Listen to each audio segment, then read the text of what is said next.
This is the most important car Jaguar has ever built. With $2 billion invested, the XE is designed to transform Jaguar from a niche manufacturer into a key player, but it's not going to be easy. The Jaguar XE needs to be as good as, or even better than, the BMW 3 Series, Mercedes C-Class and Audi's A4. You won't mistake this car for anything other than a Jaguar, and it is one of the best looking cars in the market.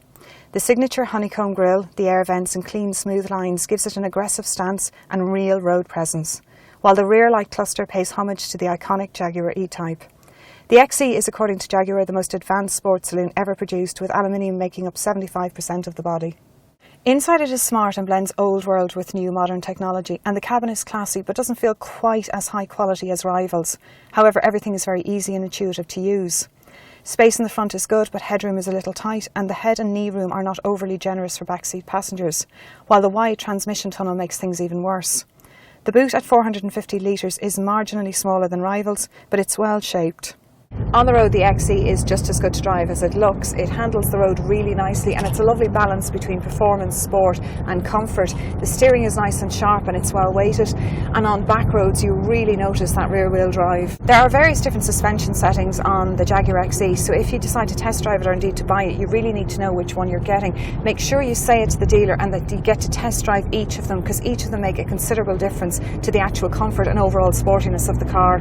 There's a good range of petrol and diesel engines to choose from on the XE. The top of the range is the 3-litre V6 with 340 bhp that's carried over from the F-Type. Now, it's a fabulous engine and it's great in this car, but it's going to be a rare sight on Irish roads. The engines of interest to Irish buyers will be the 2-litre Ingenium diesel, and these are part of the $2 billion investment in Jaguar was also to develop these engines, and they're also being used in Land Rovers. The one in this car is the 180 bhp, and it returns 67.3 miles to the gallon with CO2 emissions of 109, so motor tax is 190 a year. There is also an even more economical one. The 163 bhp produces or returns 75 miles to the gallon and has CO2 emissions of just 99, so motor tax is the lowest it can be at 180. In terms of pricing, the XE is priced competitively in terms of rivals. It starts off at $40,635. Now, this is the prestige trim on this particular car, and that starts at $46,150. But as with all press cars, there's a huge amount of extras on this, and the actual price of our test car comes in at just under $57,000.